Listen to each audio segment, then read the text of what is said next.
하나님 말씀은 신약 성경입니다. 사도행전 10장 44절부터 48절.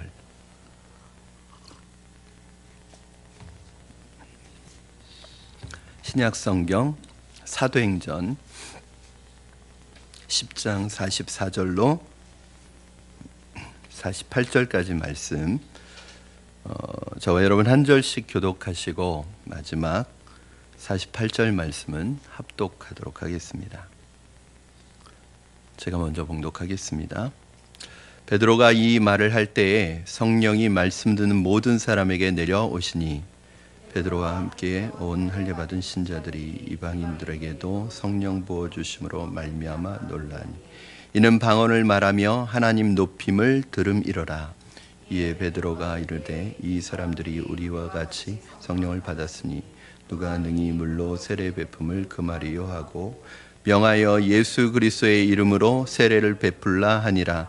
그들이 베드로에게 며칠 더 머물기를 청하니라. 아멘.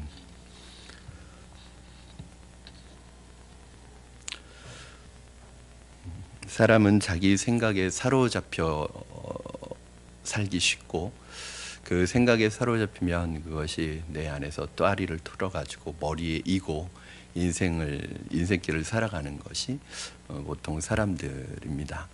사람이 생각을 바꾼다는 것이 그래서 쉽지 않습니다. 어떤 생각을 갖느냐도 굉장히 중요하지만 자기가 갖고 있는 생각이 잘못되었을 때 그것을 바꿔야 하는데, 그것을 바꾼다는 게 보통 어려운 것이 아닙니다. 이것이 시간과 연륜이 오래될수록 나이가 들수록 점점 힘들어지는 것 같아요.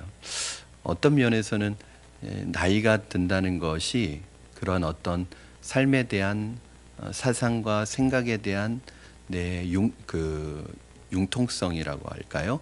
이런 게 점점 없어지는 것 같은, 그래서 한번 고수한 것을 끝까지 가져가는 그런 면에 있어서 이렇게 좀 융통성이 없어지는 것이 아닌가. 그러나 우리가 그것을 깰 수만 있다면 주님 앞에 가는 그날까지 더 많이 자라고 성장하고 성숙해질 수 있는 굉장히 중요한 통로가 되는 것 같습니다. 우리 안에 그것이 내가 가지고 있는 생각이 전통이 되고, 그것이 편견이 되고, 그것이 아집과 고집이 되어서 그것이 다른 사람을 짓누르기도 하고, 그것이 가시가 되어서 다른 사람을 찌르기도 하는, 근데 나는 이제 그것을 잘 모를 수 있는, 저와 여러분 모든 사람에게 있어서 다 포함되는 부분입니다. 벌써 이 영화가 개봉되어서 큰 화제를 일으켰던 것이 꽤 오래된 것 같습니다. 이 도간이라는 영화를 여러분 다 보셨죠? 이 광주에 있는 한 장애 학교에서 일어났던 정말 말로 담기 어려운 그런 일들을 그 공지영 씨의 동명 소설을 원작으로 한 이 영화가 굉장히 사회에 큰 파장을 일으키고, 그것이 재수사에 들어가고 했던 그런 이유가 무엇일까요?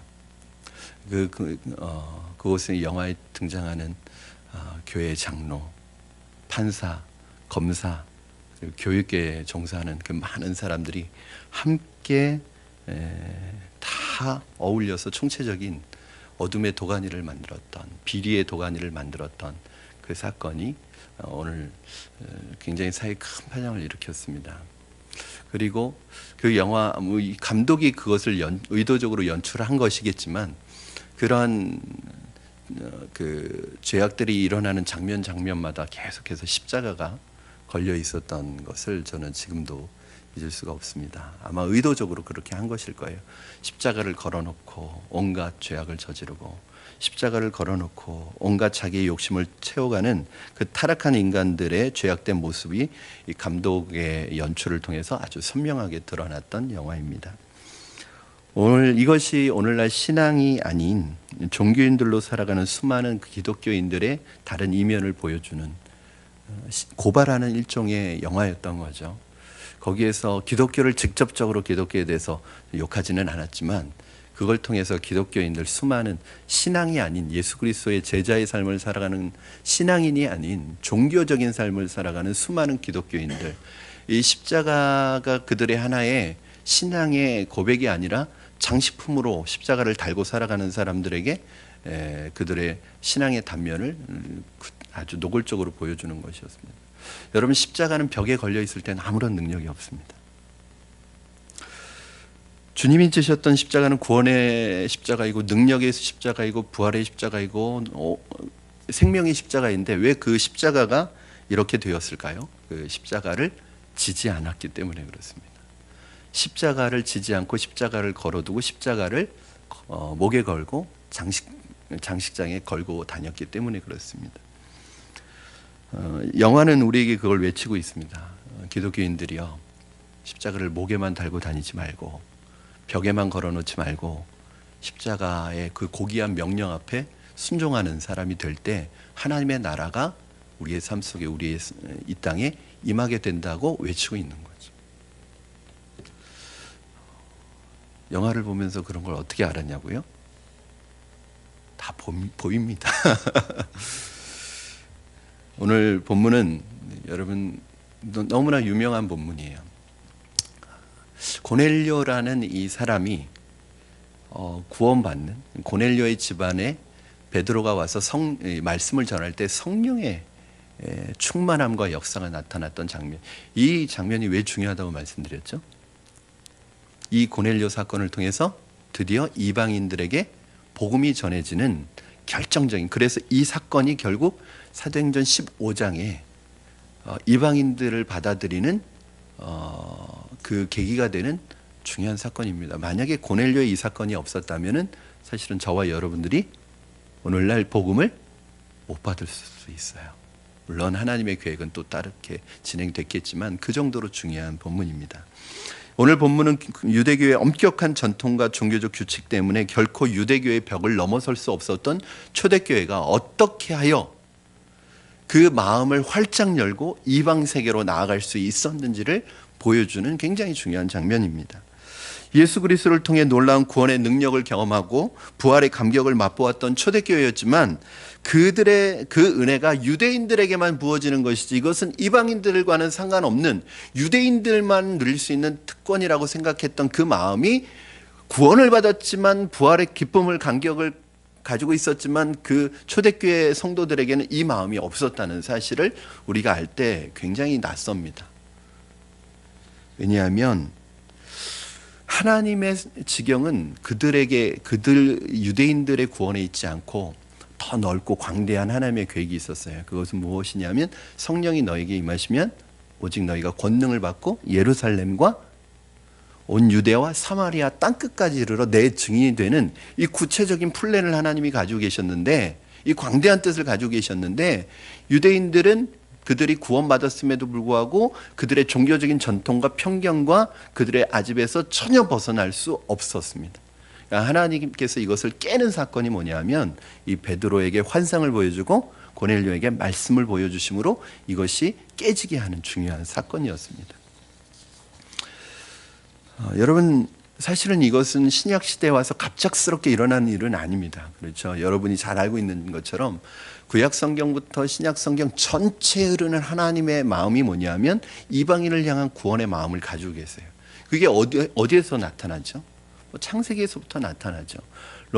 창세기 12장 1절부터 아브라함이 부르심을 받는데 이 아브라함의 부르심은 어느 민족 한 사람이 부르심이 아니라 아브라함을 불러서 하나님이 아브라함 잘 먹고 잘 살고 좋은 가문 이루고 아들 딸 낳고 잘 살라는 부르심이 아니라 뭐라고 하시냐면 아브라함 한 사람을 통해서 온 민족과 열방이 복을 받는 그 놀라운 원대한 계획을 하나님이 가지고 계셨다는 거예요.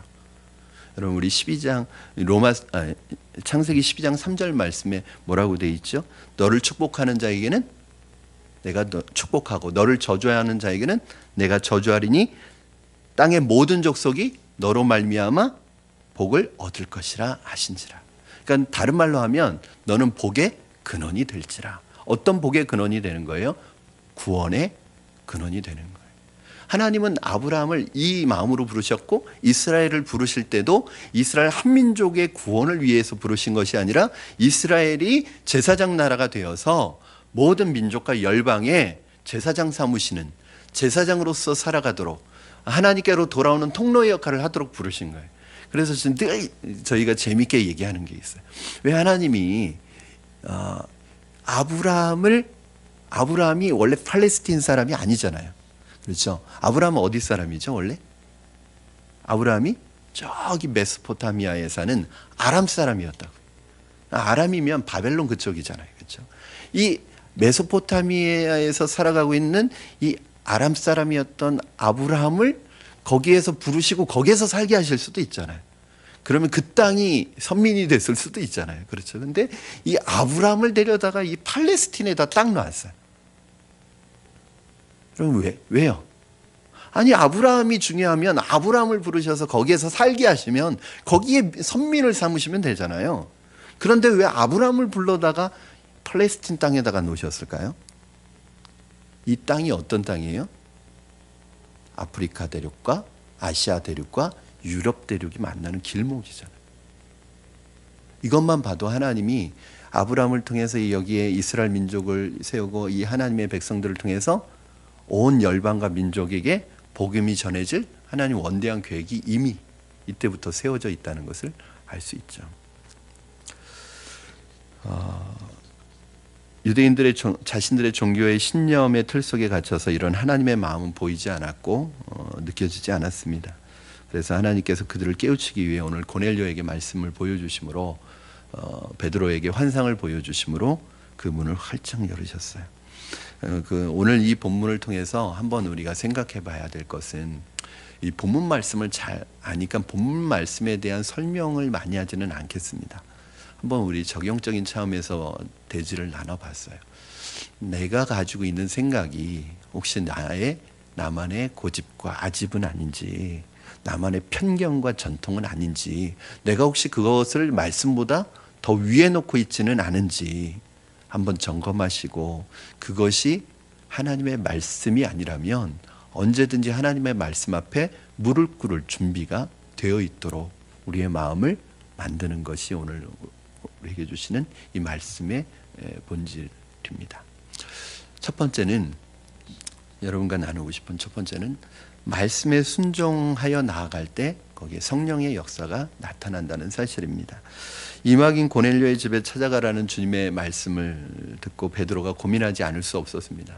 왜냐하면 그 당시 베드로는 초대교회의 어떻게 보면 수장입니다. 공인이에요. 그냥 내가 개인적으로 생각한다고 해서 그것이 이루어질 수도 없고, 그런 나의 행동이 다른 사람들에게 비난이나 공적인 어떤 문제를 일으킬 수 있어요. 그러니까 베드로는 이 공인이라는 게 뭐예요? 그 사람의 삶 자체가 자기 개인의 삶이 아니라 굉장히 중요한 메시지를 담고 있는 거예요. 그러니까 공인은 함부로 행동하면 안 됩니다. 이건 내가 뭐 개인적으로 한 건데, 그게 아닙니다.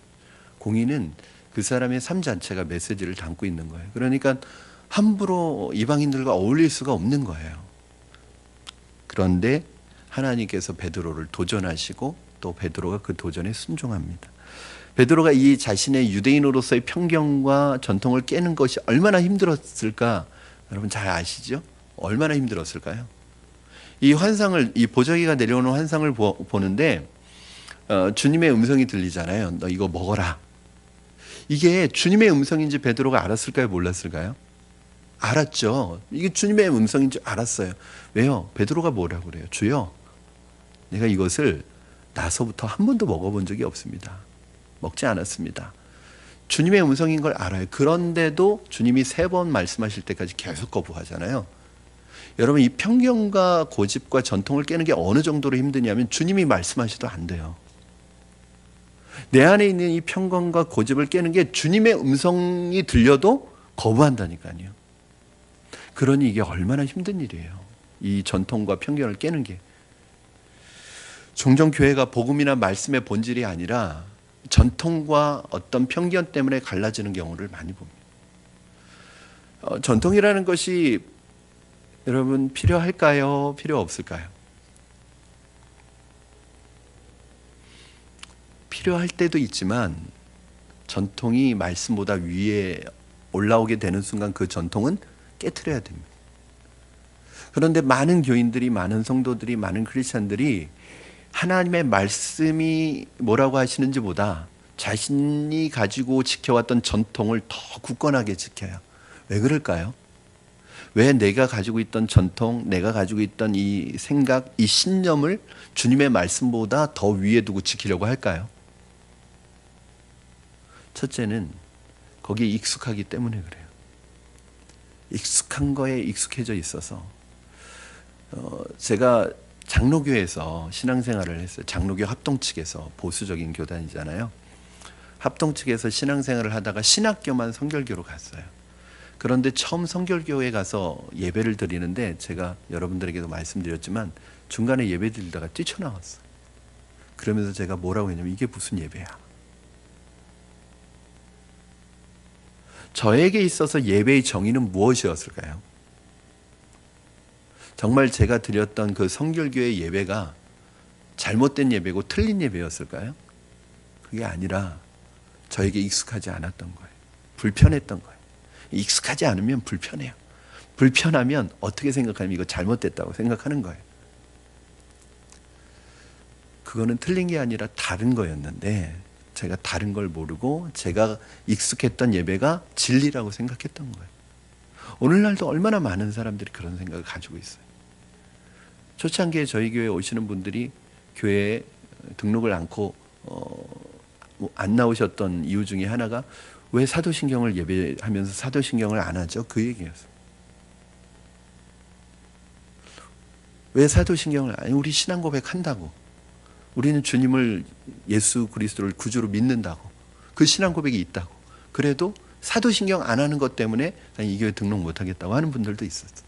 그분들에게는 그 사도신경이라는 그 고백이 예배 순서 처음에 나와야 예배인 거예요. 이게 얼마나 무서운.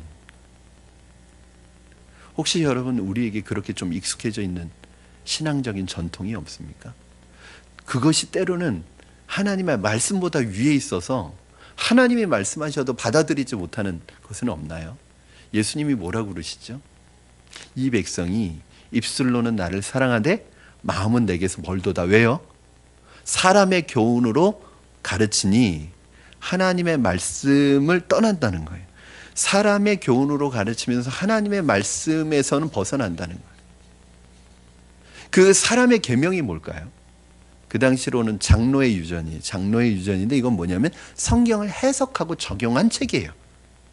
자, 성경이 중요할까요? 성경을 해석한 책이 중요할까요? 당연히 성경이 중요하죠. 왜냐하면 해석은 달라질 수 있으니까. 그런데 사람들은 나중에는 이 성경보다도 이 성경을 사람이 해석해 놓은 책이 더 성경보다 위에 있어서 이 사람의 계명으로 하나님의 말씀을 거부한단 말이죠. 그게 뭐냐면 전통이에요. 전통. 당시에 초대교회는 유대교로부터는 벗어났지만 유대교 안에 있을 때의 이 편견과 전통에서 벗어나지 못하고 있었습니다. 이 베드로에게 이 사건은 인생과 사역의 큰 전환점이 되는 사건이었습니다. 베드로가 그곳에 가서 새롭게 깨닫게 된 사실이 무엇이냐? 여러분 34절, 35절 한번 읽어보시기 바랍니다. 우리 오늘 본문은 아니지만 그 앞에 있는 10장, 사도행전 10장 34절, 35절 우리 같이 읽겠습니다. 시작. 베드로가 입을 열어 말하되 내가 참으로 하나님은 사람의 외모를 보지 아니하시고 각 나라 중 하나님을 경외하며 의를 행하는 사람은 다 받으시는 줄 깨달았도다. 아멘. 하나님 이제 뭘 깨달았냐면 내가 하나님은 사람을 외모로 취하지 아니하시고 각 나라 중에 하나님을 경외하며 의를 행하는 사람은 다 받으시는 줄 깨달았다는 거예요. 여러분 이걸 깨닫는 게 얼마나 힘들어요. 유대인으로서 이방인과 교제하는 것을 불가한 일이었고 자신의 생각에도 그렇게 한 적이 없었기 때문에 망설일 수밖에 없었지만 결국 순종할 수 있었던 것은 무엇이냐면 베드로가 말씀의 종이었기 때문에 그렇습니다. 성령에 이끌리는 성령의 사람이었기 때문에 그렇습니다. 그렇게 말씀에 순종할 때 어떤 일이 일어났어요? 고넬료의 집안에 말씀을 전하는데 전혀 생각하지 못한 일이 일어났어요. 성령은 유대인에게만 임하는 줄 알았는데 이방인에게 사도들에게 임했던 것과 똑같이 성령께서 그 오순절날 임했던 것과 똑같이 성령께서 그 이방인들에게 임하는 것을 눈으로 직접 경험한 거예요. 저는 이게 놀라운 거예요. 여러분 왜 이것을 베드로에게 경험하게 하셨을까요? 당시에 이방인의 사도였던 바울이 있었는데도 불구하고 왜 바울을 통해서 이걸 경험하게 하지 않고 이방인의 사도가 아닌 유대인의 사도로 가장 이름이 있었던 베드로에게 이걸 경험하게 했을까요? 이 바울이 경험했으면 아무도 인정 안 해줄 거죠. 그렇죠? 왜요? 바울에 대한 신뢰가 없잖아요. 예루살렘 교회가 아직은.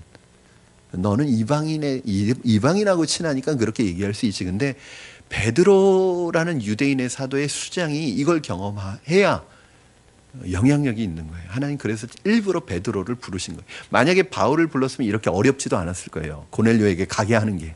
그런데 그렇게 베드로의 틀을 깨는 것이 어려운 이유는 뭐냐면 베드로의 틀이 깨지지 않으면 초대교회의 틀이 깨지지 않는 거예요.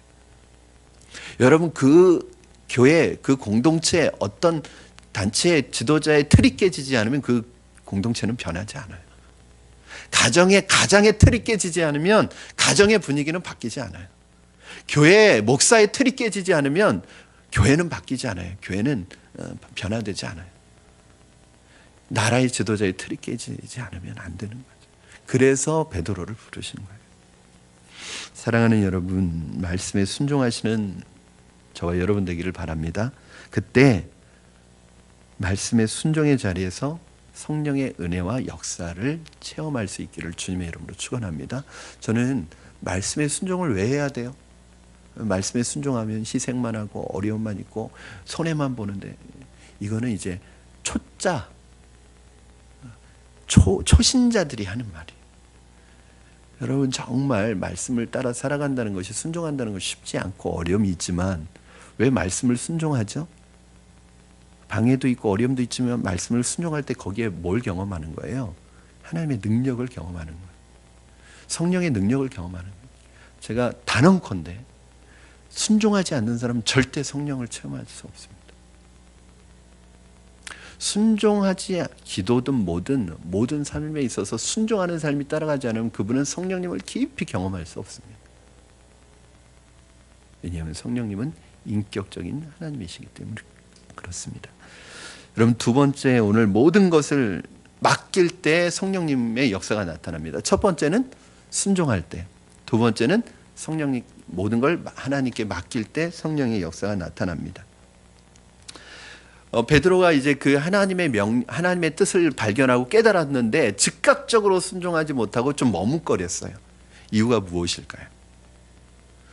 걱정이 된 거예요. 염려가 된 거예요. 이제 자기 생각은 바뀌었어요. 순종할 마음도 생겼어요. 그런데 왜 즉각적으로 순종하지 못했을까요? 걱정이 되는 거예요. 어떤 걱정이죠? 11장 2절 3절에 가니까 그 결과가 바로 나타나요. 뭐냐 하면 유대인들이 비난하기 시작해요. 여러분 그 사회 전통을 깨트리면, 그들의 관행을 깨트리면 그건 뭐냐면 위협을 받아요. 비난을 받아요. 그것이 심한 경우에는 사회적으로 매장당합니다. 이게 굉장히 두려운 거예요, 여러분. 여러분 왕따가 왜 무서운 거예요? 모든 관계가 단절되는 거잖아요. 사람은 하나님께서 관계적인 존재로 만드셨는데 관계를 못 맺어. 사람들과의 관계가 다 고통스러워. 그러면 거기에서 우울증도 오고 거기에서 병도 생기고 거기에서 나중에는 얼마나 이게 고통스러우면 자살까지 하겠어요.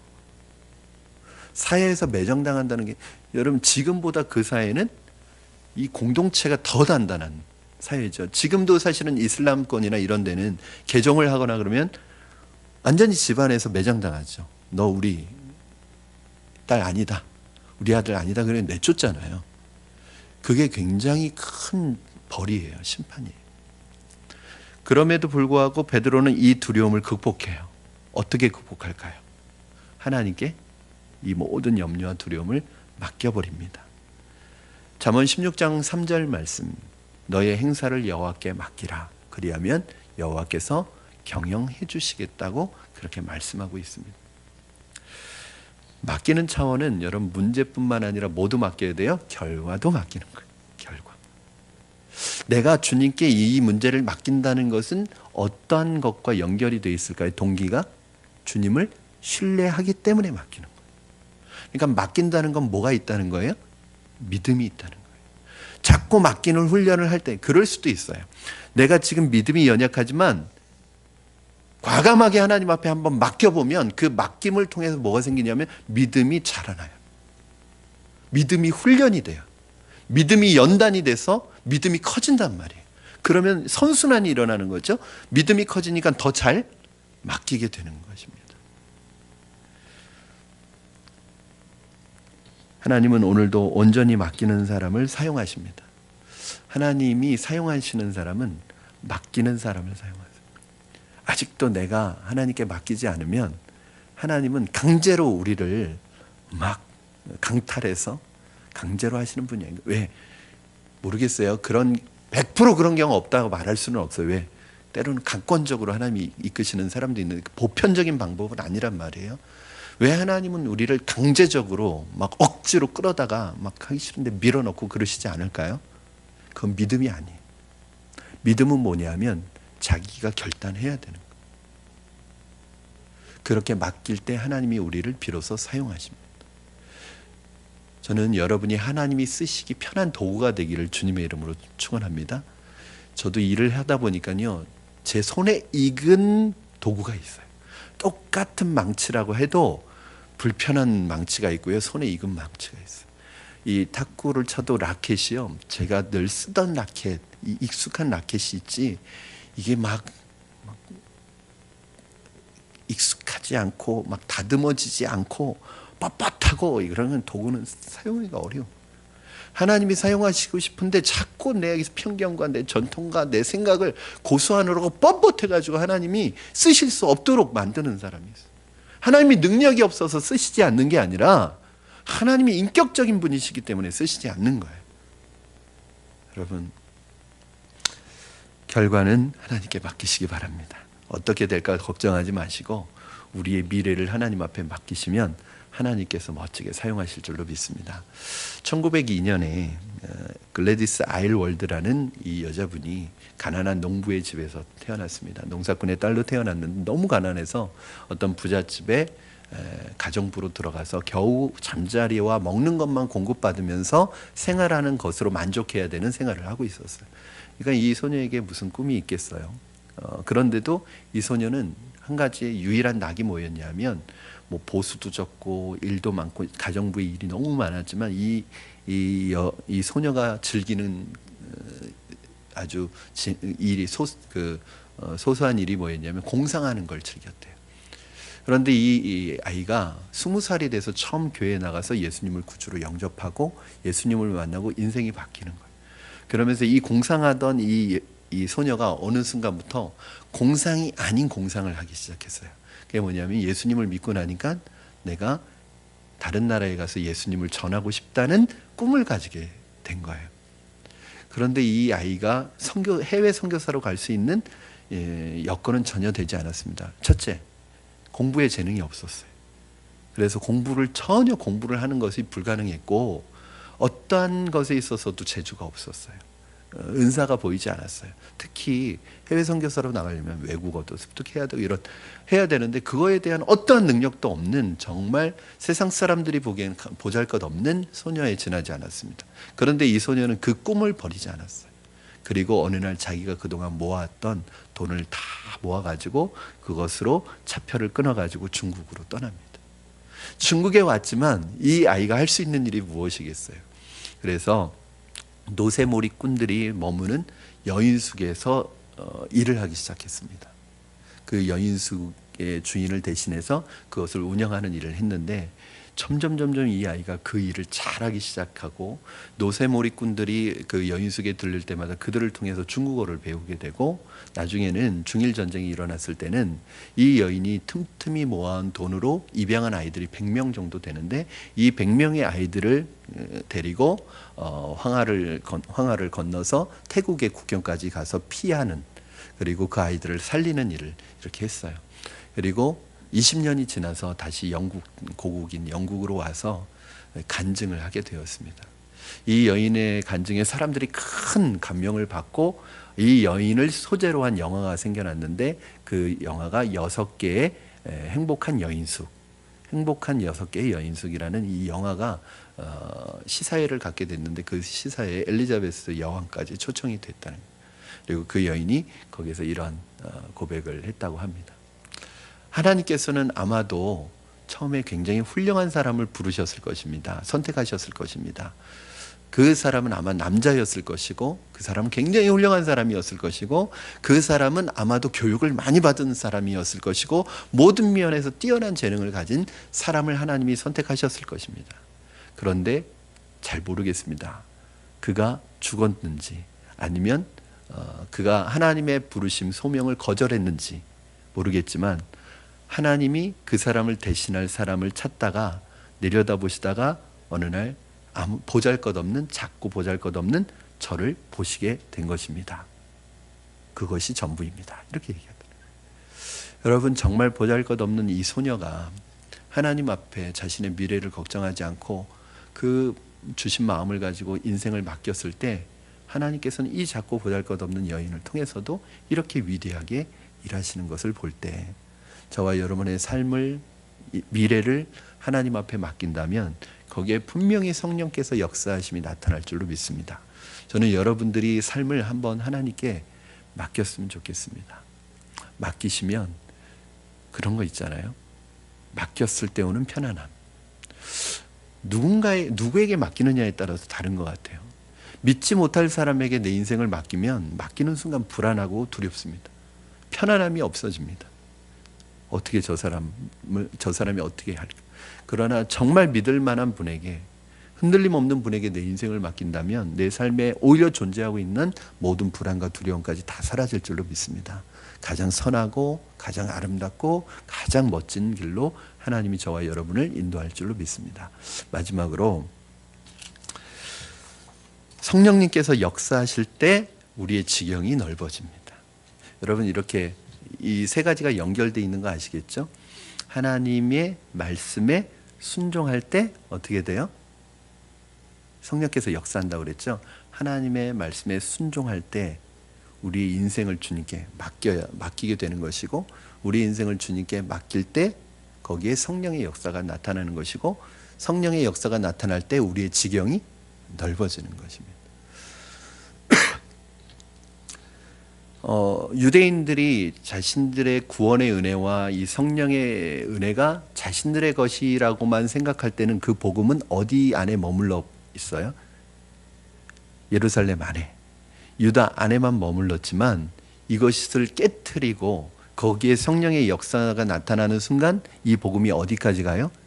예루살렘과 온 유대와 사마리아 땅끝까지 이르러 하나님의 복음의 역사가 나타나게 됩니다. 여러분 비워야 하고 맡겨야 하고 그럴 때 하나님이 일하시고 하나님의 성령의 역사가 나타나고 그렇게 성령의 역사가 나타날 때 이 말씀이 그대로 이루어지는 거예요. 사도행전 1장 8절. 그러니까 우리는 요걸 늘 빼먹어요. 오직 성령이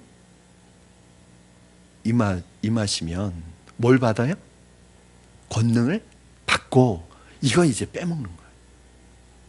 신학교에 오는 주의 종들이 뭘 빼먹고 오냐면 성령이 임하셔서 권능을 받고 이걸 빼먹어요. 목회를 하든 개척을 하든 사역을 하든 사역지로 자꾸 나가려고는 하는데 뭘 빼먹어요? 성령이 임하시고 권능을 받고 나가라고. 왜요? 예수님께서 제자들에게 뭐라고 명령하시죠? 너희들 움직이지 마. 여기 떠나지 마. 뭐 하라고 그러세요? 너희가 여기에서 성령이 오시기까지 뭐 하고 있으라고 그래요? 기도하라고 그러시잖아요. 왜 기도하라고 그러세요? 성령이 오셔서 권능을 주셔야지 너희가 비로소 일할 수 있는 힘이 생기는 거예요. 그러니까 그걸 받기 전에는 떠나지 말고 여기 머물러 있으라고 그래요. 그것이 제자들에게만 하시는 말씀일까요? 성령의 역사가 나타나야 지경이 넓어지는 거예요.